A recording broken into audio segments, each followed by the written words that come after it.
Alors, j'ai rencontré un garçon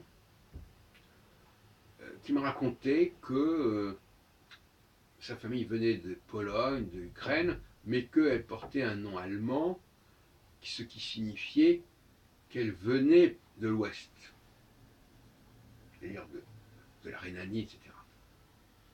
Alors, c'est vrai que ça m'interpelle, parce qu'effectivement, j'ai dit récemment que euh, je faisais une différence majeure entre les juifs de Rhénanie, d'Alsace, et les juifs, les Ostjuden, les juifs de l'Est.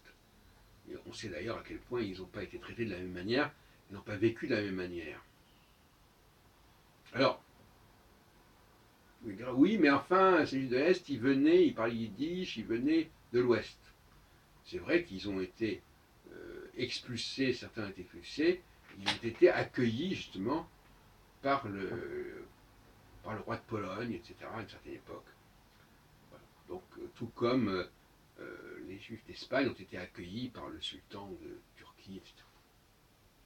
Donc, effectivement, il y a un phénomène d'ouest en est qui a conduit un certain nombre de juifs à partir pour aller ailleurs. Et cela dit, inversement, il y a des juifs qui n'ont pas bougé, qui sont restés sur place, qui sont restés à la. Les juifs d'Alsace et de Rhénanie, ils n'ont pas immigré. Ou s'ils l'ont fait, ils l'ont fait à des dates infiniment plus anciennes. On ne peut plus parler d'immigration à ce moment-là. Alors, où est-ce que je veux en venir? Je veux en venir au fait que euh, l'immigration est un stigmate, est une malédiction quelque part.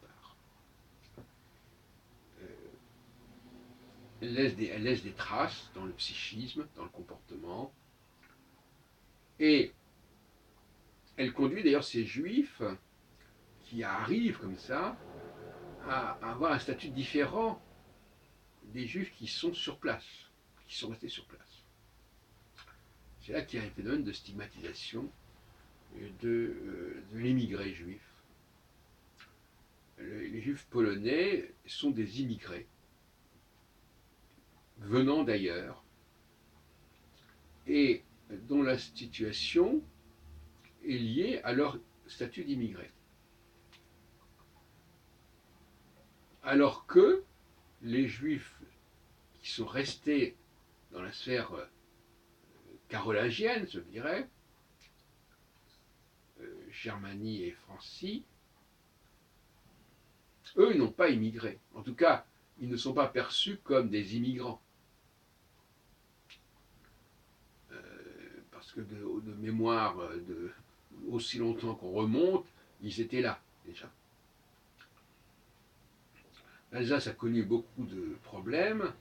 Elle a basculé à certaines époques de l'Allemagne vers la France, ou de la France vers l'Allemagne, etc.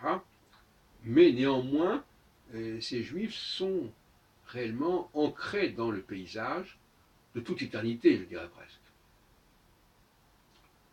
Par conséquent,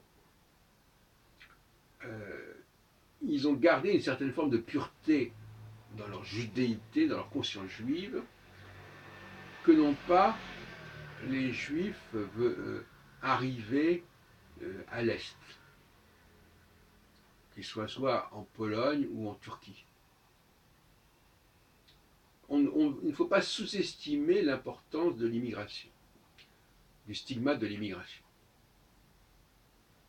Ça explique beaucoup de choses. Ça explique, on en parlait hier, une surenchère par certains côtés. Ça explique une position un peu en porte-à-faux, où on est parfois plus royaliste que le roi. En tout état de cause, ça va tarir quelque part quelque chose ça, chez les juifs qui sont dans cette situation. Et d'ailleurs, entre parenthèses, qu'on le veuille ou non, Herzl a aggravé cette situation. Parce que le fait d'envoyer des juifs vers une destination X ou Y,